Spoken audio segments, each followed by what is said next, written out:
ఈరోజు నేను మాట్లాడబోయేది ముగ్గురు వ్యక్తులు. కానీ ముగ్గురు వ్యక్తులను సింప్లిఫై చేసి 3 మాటలు చెప్తా. మొదటి వ్యక్తి నేను మాట్లాడబోయేది ఏలియా.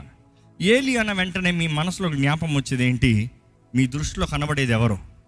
ఏలియా అన్న వెంటనే ఒక గొప్ప దైవజనుడు. ఎంత గొప్ప దైవజనుడు! ఆయన మాట సెలవిస్తే చెప్పింది జరుగుతుందంట.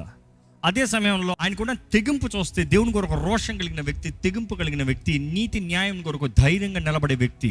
There was none like Elijah. ఎందుకంటే ఆయన ఆత్మ చూసినప్పుడు కూడా ఎంతో బలమైన ఆత్మగా. ఏలియా చూసినప్పుడు ఏలియా ఆత్మ. నూతన నిబంధనలో కూడా చూస్తున్నాము ఏలియా ఆత్మ. బాప్తిసం ఇచ్చే యోహాన్ పైన కూడా చూస్తున్నాము ఏలియా ఆత్మ. The spirit of Elijah. ఏలియా ఆత్మ అంటే ఆయనలో చాలా ప్రాముఖ్యత ఉంది. ఎంతో గొప్ప దైవజనుడు. ఆయన చూస్తే, ఆయన ప్రార్థిస్తే అగ్ని దిగి వచ్చిందంట. ఆయన ప్రార్థిస్తే ఆకాశం మూయబడింది. ఆయన ప్రార్థిస్తే ఆకాశం తెరవబడింది. ఆయన చెప్తే ఆ వర్షం ఆగిపోతాం. ఎలాంటి గొప్ప వెంచుతండి! ఆయన ఎదుర్కొంటానికి ఎంతమంది వచ్చిన బెదర్న వ్యక్తి.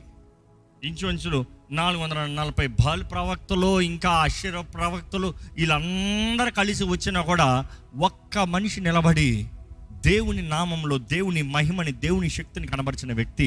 అదే సమయంలో వారిని అందరినీ అతనే హతం చేశాడంట. ఎంత రోషం కలిగిన వ్యక్తి! అదే సమయంలో చూస్తాము, ఎంత గొప్ప వీరుడైనా చివరికి మానవుడే. కానీ అంత గొప్ప దైవజనుడు కూడా భయము, మనలో ఉన్న మానవత్వం, అపవాది మనల్ని బెదిరించే విధానం. యెజబెల్ చెప్పిందంట, రేపు ఈ సమయానికి నిన్ను చంపి ఒక్కలకేస్తాను. ఏం చేశాడు ఇన్న మాట? అప్పుడు 840 ప్రవక్తలను చంపిన వ్యక్తి ఏం చేయాలండి? రా చూసుకోదా అనాలి. పరలోకం నుండి అగ్ని దింపిన వ్యక్తి ఏమనాలి? నేను మాట చెప్తా చాలు, నువ్వు అక్కడే నాశనం అయిపోతావు అనాలి. కానీ లేచి పరిగెత్తాడంట. ఒక్క నిమిషము వెయిట్ చేయలే, ఒక్క క్షణం ఆలక్ష్యం చేయలే, ఒక్క క్షణము చూద్దామలే అనుకోలే, ఒక్క క్షణం ప్రార్థన చేద్దామా అని ఆగలే. మాట విన్నది లేచి పరిగెత్తాడంట. భయం ఎంతోమందిని పారదోలుతుంది. భయం ఎంతోమందిని కలవరపరుస్తుంది. భయం ఎంతోమందిని కలవరంతో నింపేస్తుంది. భయము దిక్కులేని పరిస్థితులు మేము తరుముతూనే ఉందేమో. How are you running? ఎంత వేగంగా పరిగెడుతున్నారేమో, ఒంటరిగా పరిగెడుతున్నారేమో, ఒంటరి వారిగా అయిపోయారేమో. భయం, రేపటి గురించిన భయం, రేపు ఏమైపోతుందో ఉన్న భయం, ఎవరు ఏం చేస్తారో అన్న భయము, మనుషులు అన్న మాటలు బుసబుస. నీ పని నేను చెప్తాను చూడు, ఇంకంతే, లేచి పరిగెత్తో. ఎవడో ఏదో అన్నాడు, శపించేశాడు, నా పని అయిపోయింది. భయం. మనం చూస్తామండి ఈరోజు ఎంతోమందిని భయము తరుముతుందండి. భయంతో పరిగెడుతున్నారండి. ఏలియా ఏం పిరికోడేం కాదు, రోషం కలిగిన వ్యక్తి. సామాన్యంగా భయపడే వ్యక్తి కాదు. మామూలు 10 మంది చంపుతాండ్రా అంటే భయపడే వ్యక్తి కాదు. కానీ ఒక స్త్రీ మాట పంపిస్తే పరిగెత్తాడు. ఒక అమ్మాయికి భయపడ్డా, ఒక ఆడదానికి భయపడ్డా? కాదు. అక్కడ ఒక ఆత్మ. ఏంటి ఆత్మ? ఆత్మ పేరుకే స్పెషల్, యెజబెల్ ఆత్మ అంట.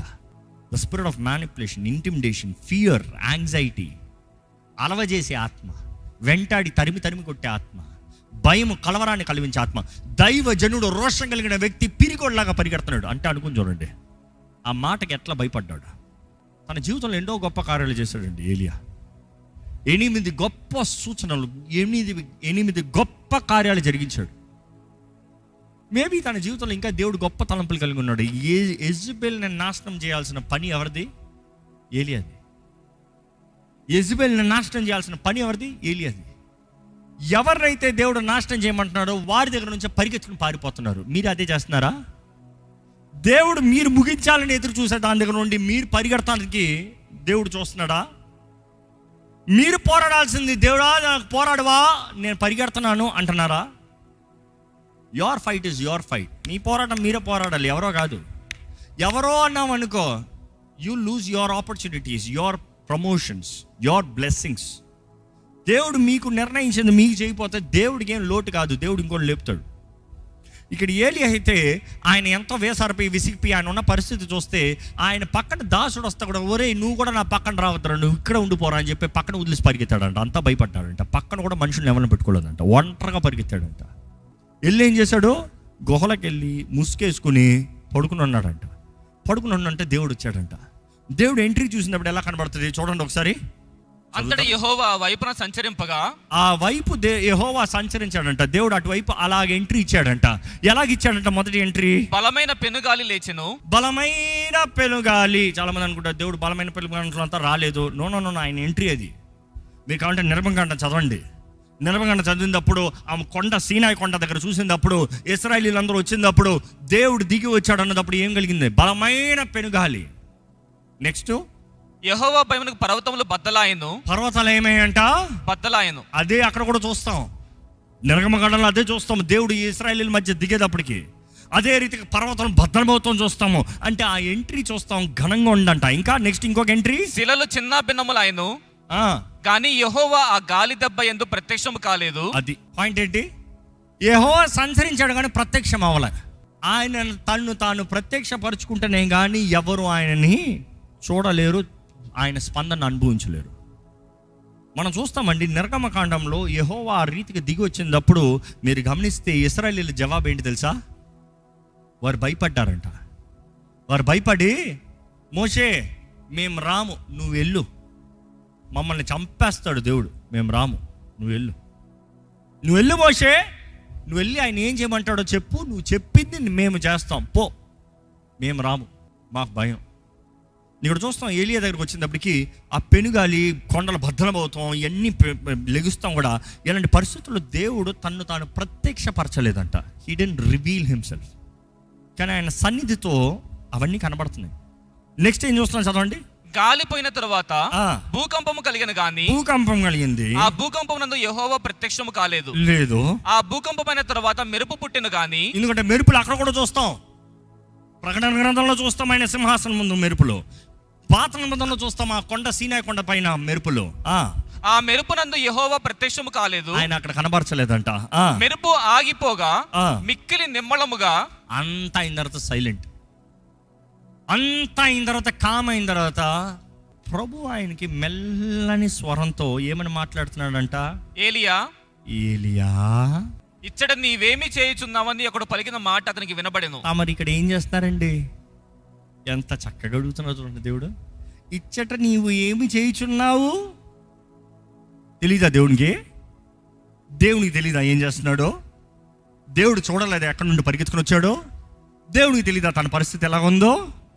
కానీ చూస్తున్నామండి దేవుడు ఎంతో, ఆయన ఉరుములు మెరుపుల్లో కనబరచలేదు. అంత వద్దు, నా బిడ్డ ఇప్పటికే చాలా భయపడిపోయి ఉన్నాడు, బెదిరిపి ఉన్నాడు. ఇప్పుడు మళ్ళా ఢమా అంటే చచ్చిపోతాడేమో, హార్ట్ అటాక్ వచ్చి. మెల్లగా బిడ్డ ఏం చేస్తున్నావు? ఏం చేస్తున్నావు? అయ్యా ఏలియా, ఇక్కడ ఏం చేస్తున్నావు? పేరు పెట్టి పిలిచే దేవుడు, నీ ఎవరో ఎరిగొన్న దేవుడు, నీ స్థితి ఏంటో తెలిసిన దేవుడు, నీ జీవితంలో జరిగిందంతా ఎరిగొన్న దేవుడు ఈరోజు అడుగుతున్నాడు, ఇప్పుడు నువ్వు ఇక్కడ ఏం చేస్తున్నావు? మిమ్మల్ని ఇదే ప్రశ్న అండి. ఇప్పుడు ఇక్కడ ఏం చేస్తున్నావు? వాక్యం వినడానికి కూర్చొని ఉన్నామండి, అది కాదు. మీ జీవితంలో ఏం చేస్తున్నారు? Where are you in your life? ఎక్కడి నుండి పారిపోతున్నారు?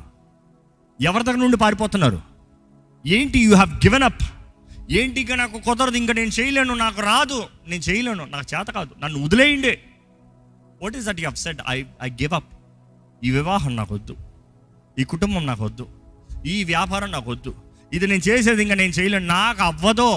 దేవుడు అంటాడు, నేను నీకు వాగ్దానం చేశాను, నేను నీకు తోడున్నా, నేను నా చిత్తము నేను నిలబెట్టా. యువర్ షైన్, నాకు అవ్వదు బాబు, నన్ను వదిలే. ఇక్కడ ఏం చేస్తున్నావు ఏలియాకి తెలియదా? ఉరుములు మెరుపులు వచ్చినప్పుడే, అప్పటికే తెలీదా ఏలియాకి? తెలుసు దేవుడు వచ్చాడని తెలుసు, అయినా కూడా ఈయన ఎట్లా అలిగి కూర్చున్నాడు. బట్ దెన్ దేవుడు చూడండి ఎంత తగ్గించుకుంటున్నాడో తన ప్రియులను బట్టి. ఆయన ఎంతో ప్రేమతో వచ్చి ఏమాత్రం కేక వేయకుండా, ఏలియా ఇక్కడ ఏం చేస్తున్నావు? నీకు ఇక్కడ ఉండాల్సినోడు కాదు, ఇది కాదు నీ జీవితం, నేను నీ తోడు, నీకు ఇచ్చిన అధికారం, నువ్వు నా మనిషివి, నా వాడివి, నువ్వు పలుకుతే జరగాల్సిందే. అలాంటి వాడు నువ్వు ఇక్కడ ఏం చేస్తున్నావు? నువ్వు ఇక్కడేం చేస్తున్నావు అంటే ఆయన అలకలో ఇచ్చే ఆన్సర్ చూడండి. అందుకతడు ఇశ్రాయేలు వారు నీ నిబంధనను త్రోసివేసి, వాళ్ళందరూ చెడ్డోళ్ళు, నీ బలిపీఠములను పడగొట్టి, నేను దూషించి, నీ ప్రవక్తలను ఖడ్గము చేత హతము చేసిరి. సైన్యములకు అధిపతియు దేవుడునకు యెహోవా కొరకు మహారోషము గలవాడనై నేను ఒకడును మాత్రమే మిగిలి ఉండగా. ఏంటంట? సైన్యములకు అధిపతి అయిన యెహోవాకి రోషము కలిగిన వాడు, నేను రోషం కలిగి ఉన్నా, నీ కొరకు నేను ఒక్కడనే మిలిగి ఉన్నాను, అందుకనే పారిపి వచ్చి ఇక్కడ దాక్కుని పడుకుని ఉన్నాను.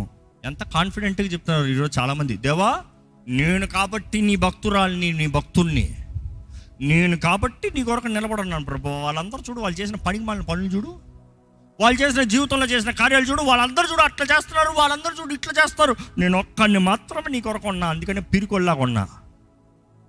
ఆయన ఇచ్చే జవాబు చూడండి, ఇంకా ముగించండి. అది వారు నా ప్రాణము తీసివేటికే చూచున్నారని చెప్పాను.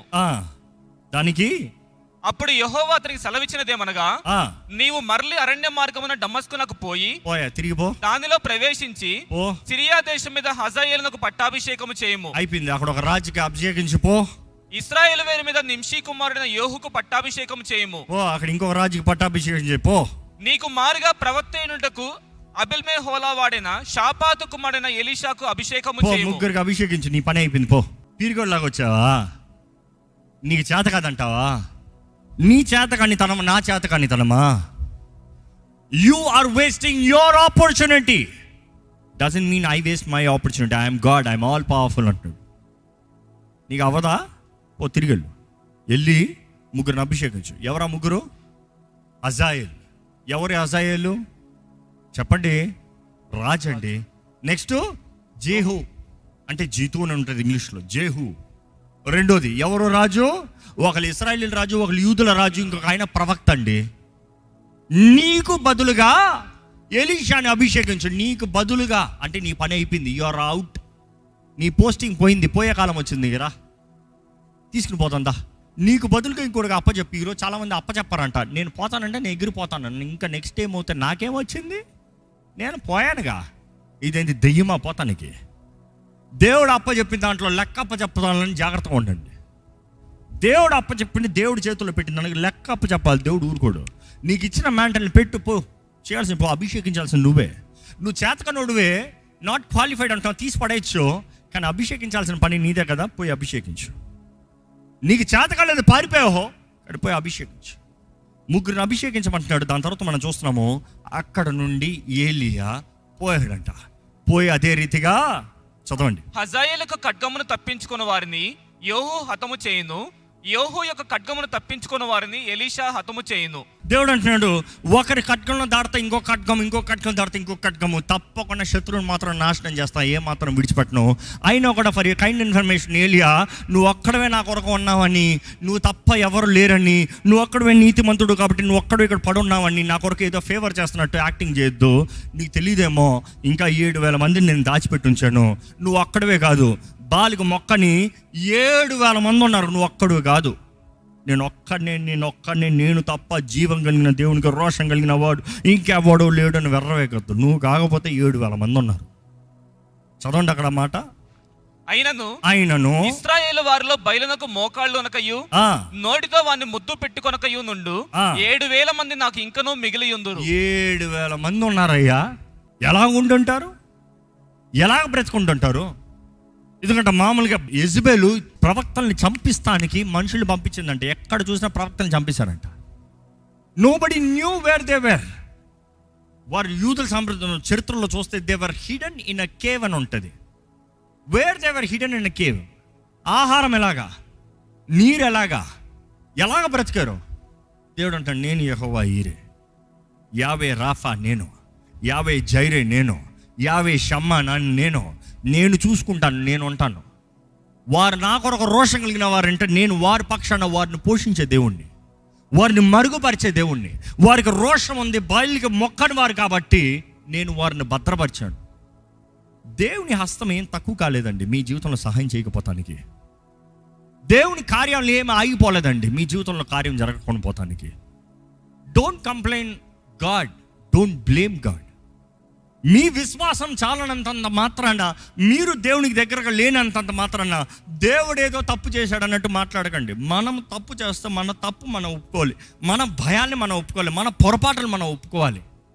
ఇప్పుడు చూస్తాము ప్రభు అంటాడు ఇంకా చాలామంది ఉన్నారయ్యా. దాని తర్వాత మనం చూస్తాము ఏలియా అచ్చటి నుండి పోయిన తర్వాత ఏలియా చెప్పిన రీతికి అక్కడ నుండి లేచాడంట, బయలుదేరాడంట. ఏం మరు మాట్లాడినట్టు లేదు. ఆయన బయలుదేరాడంట, వెళ్ళాడంట. అచ్చటి నుండి పోయిన తర్వాత అతనికి షాపాతు కుమారుడైన ఎలీషా కనబడెను. అతడు తన ముందరనున్న 12 అరకల ఎడ్ల చేత దుక్కి దున్నించుచు. ఏం చేస్తున్నాడంట? అరకల్ని దుక్కి దున్నిస్తున్నాడంట. 12 అరకల్ని దున్నిస్తూ 12ది ఈయన తోలుతున్నాడంట. ఈ క్యాండిడేట్ చూసేటప్పటికి దేవుడు ఈయన వెళ్ళి అభిషేకించినప్పటికి ఏలియా వస్తున్నాడు. ఏలియా వచ్చేటప్పటికి ఈయన పని చేస్తూ ఉన్నాడంట. దేవుడు ఒక వ్యక్తిని కోరుకున్నాడు. ఆ వ్యక్తిని కోరుకునేటప్పుడు దృష్టి లేని వ్యక్తి, పని పాట లేని వ్యక్తి, ఎందుకు పనికిరాని వ్యక్తి, ఏది జీవితంలో ఆశ లేని, వ్యర్థపరుస్తూ వ్యర్థంగా జీవించే వ్యక్తిని దేవుడు కోరుకుని ప్రవక్తగా అభిషేకించాడు. ఆమేన్. అందుకే జాగ్రత్తగా వినాలి. లివింగ్ విత్ దెమ్, వారితో పనిచేస్తూ, వారి మధ్య తాను పనిచేస్తూ. You see a true leader, నిజమైన నాయకుడు. బాస్లు అయితే రూమ్లో కూర్చొని ఆర్డర్స్ ఇస్తాడు, ఇది చేయి, అది చేయి, ఇది చేయి, అది చేయి, అయిపోకపోతే నీ పని అయిపోయింది. కానీ లీడర్ 11 తోయిస్తున్నాడంట, 12ది ఈయన తోస్తున్నాడంట, 12 అరకలు దున్నిస్తున్నాడంట, పని జరిగిస్తూ ఉన్నాడు. అలాంటి వ్యక్తి దగ్గర ఏలియా వస్తున్నాడు. అనుకుంటారండి ఈయన ఎలీషా, ఆయన మాత్రం దున్నించుకుంటూ పోతా ఉన్నాడు ఆయన లైఫ్లో. కానీ సడన్గా పక్క నుండి ఇంకొక ఆయన ముందుకు వచ్చి ఆయన పైన ఉన్న వస్త్రాన్ని తీసి ఆయన మీద విసిరి కొట్టిపోతా ఉన్నాడంట. ఎందుకంటే తెలుగులో చదివినప్పుడు మనం ఊహిస్తాము, ఆయన ఏదో వచ్చి, ఎలీషా నిన్ను నేను అభిషేకించబోతున్నాను, దేవుడు నిన్ను కోరుకున్నాడు, ఈ రోజు నుండి నువ్వు నా దాసుడుగా ఉండబోతున్నావు, ఇదిగో ఇప్పుడు నువ్వు సేవకు వచ్చేస్తున్నావు, కాబట్టి ఇప్పుడు నిన్ను తండ్రి, కుమార, పరిశుద్ధాత్మ నామంలో అభిషేకిస్తున్నాను. అబ్బే, అక్కడ ఎన్ని ఏం కనబడలే. ఈయన పోతా ఉన్నాడంట. ఆయన ఇంకా వేగంగా వచ్చాడంట. ఈయన మీద ఆయన పై వస్త్రాన్ని వేసి పోతా ఉన్నాడంట. పై వస్త్రం వేసి పోతా ఉంటే మీరు గమనిస్తారు ఏంటంటే, ఈయన పోతా ఉన్నాడు, ఆయన పై వస్త్రం వేసి పోతా ఉంటే ఈయన వెనకాల నుండి పరిగెత్తుకుని వచ్చినట్లుగా కనబడుతుంది. ఇంగ్లీష్ బైబిల్ అయితే చాలా క్లియర్గా ఉంటుంది. Then Elijah passed by him and threw his mantle on him. Passed by, పక్క నుండి వెళ్ళిపోతున్నాడు. Threw his mantle on him, ఆయన పై వస్త్రాన్ని ఆయన పై విసిరేసాడు. And he left the oxen and ran after Elijah. ఎవరు? ఎలీషా తన కలిగినంత విడిచిపెట్టి, తన ఆక్సన్, తన ఒడ్డుని విడిచిపెట్టి పరిగెడుతున్నాడంట. ఎవరు వెనకాల? ఏలియా వెనకాల పరిగెత్తి ఏమంటున్నాడు? నేను పోయి నా తల్లిదండ్రులను ముద్దు పెట్టుకొని తిరిగి వచ్చి నిన్ను వెంబడిస్తానని చెప్పి అతన్ని సెలవడుగా ప్లీజ్ రిక్వెస్ట్ చేస్తున్నాడంట. రిక్వెస్ట్ చేస్తే ఏలియా ఏమంటున్నాడు? పోయిరమ్ము, నా వలన నీకు నిర్బంధము లేదని చెప్పాను. ఆయన తెలుగులో చాలా చక్కగా పాలిష్గా ఉంది, కానీ ఇంగ్లీష్లో ఇంకా ఓల్డ్ హీబ్రూ ట్రాన్స్లేషన్ చూస్తే ఎలాగ ఉంటుందంటే, గో బ్యాక్ అగైన్, వెనక్కి పో, for what have I done to you, నీకు నేనేం చేశా అంటే ఆయన ఇంకా ఫ్రస్ట్రేషన్ ఉన్నది కనబడుతుంది. ఏలియా ఫుల్ ఫ్రస్ట్రేషన్ ఉన్నాడు. ఈయన వచ్చి పైసి ఈయన పాటి పోతా ఉన్నాడు అంట. ఆగలే, అభిషేకించమన్నా కదా, వేసాను మ్యాంటలు పోతా ఉన్నాడంట. ఈయన పరిగెత్తుకుని వచ్చి, మా అమ్మ నాన్నకి ముద్దు పెట్టి బాయ్ బాయ్ చెప్పొస్తాను, అందరికి ఒక ట్రీట్ ఇచ్చి ఫేర్వెల్ ఇచ్చి వస్తాను, ఓ నేను నీకేం చేశా ఓ. ఇక్కడ ఎలీషాకి ఏలియా చాయిస్ ఇస్తున్నాడండి. నేనేం చెప్పానే నీకు, పో, నాతో ఏమొచ్చింది నీకు, పోతావో పో. కానీ అక్కడ ఎలీషా చేసే నిర్ణయం చూడండి. ఆయన వెళ్ళాడంట, ఏం చేశాడు? అందుకతడు అతనిని విడిచి వెళ్ళి కాడి ఎడ్లను తీసి వధించి వాటి మాంసమును గొర్తి నొగల చేత వంట చేసి జనులకు వడ్డించెను. వారు చేశాడంట, తన హిస్టరీని అంతా తీసుకెళ్ళి కాల్చిపెట్టాడంట. తన జీవితంలో అంతవరకు తనకు కలిగిన ఐడెంటిటీ అంతా కాల్చిపెట్టాడంట. తనకు కలిగిన సంపాదన, తనకు కలిగిన సర్వము కాల్చిపెట్టాడంట. తనకి కలిగినంత విడిచిపెట్టి డన్ సీయో ఏం చేశాడో, తన ఎడ్డుని తీసుకెళ్ళి కాల్చిపడేశాడంట. దేంతో కాల్చాడు? మరలా వండేది దాన్ని. దేంతో అయితే దాన్ని తోలాడో అయ్యే ఉపకరణాలతో దాన్ని కాల్చి, దాన్ని ఫీస్ట్ ఇచ్చి అందరికి గుడ్ మార్నింగ్ సీయో. నెక్స్ట్ డే లేచి బయలుదేరిపోతూనే ఉన్నాడు. He never waited. మా మమ్మీని అడిగి వస్తా, మా డాడీని అడిగి వస్తా, మా ఊళ్ళని అడిగి చెప్తా. ఎవరిని అడిగి చెప్పేది? ఆయన ఆర్డర్ ఇచ్చిన తర్వాత ఇంకెవరినన్నా పర్మిషన్ అడిగాను, ఆయన ఊస్టింగ్ ఇస్తాడు. జాగ్రత్త. నేను నీ ఎవ్రీథింగ్. ఎంతమంది నిజంగా నమ్ముతారండి? దేవుని చిత్తము పరిపూర్ణమైన చిత్తము నమ్మేవారు హల్లెలూయా బిగ్గరగా చెప్తామా? ఈరోజు మీకు చెప్పదలుచుకున్న మాట ఇదే. మీకు కలిగిందంతా తీసి కాల్చండి, కాలుతానే కానీ బలిపీఠంలోకి వెళ్తానే కానీ దేవునికి ఇంపైన సువాసన లేదు. బలిపీఠం మీద కాలుస్తానే కానీ దేవుడు అంగీకరిస్తున్నాడా తునీకరిస్తున్నాడా అనేది తెలియబడదు. దేవుడు అంగీకరిస్తున్నాడా తునీకరిస్తున్నాడా బలిపీఠం మీద నువ్వు కాలుతానే కానీ దేవుడికి నువ్వు పనికి వస్తావో లేదో అనేది తెలియదు.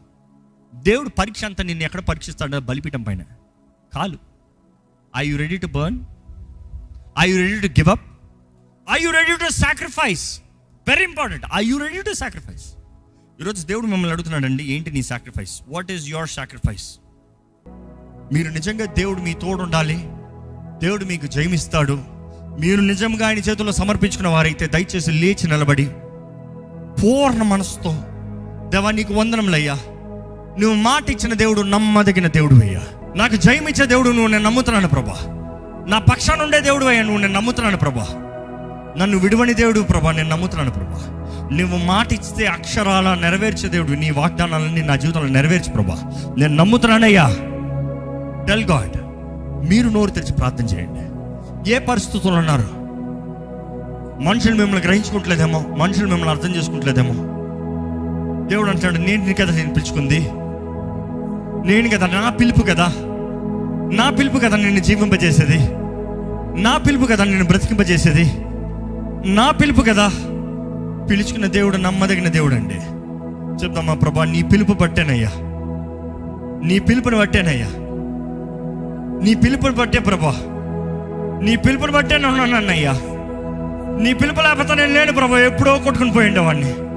నా సామర్థ్యత కాదు, నా బలము కాదు, నా శక్తి కాదు, నేను చేయగలిగిన కార్యం కాదు.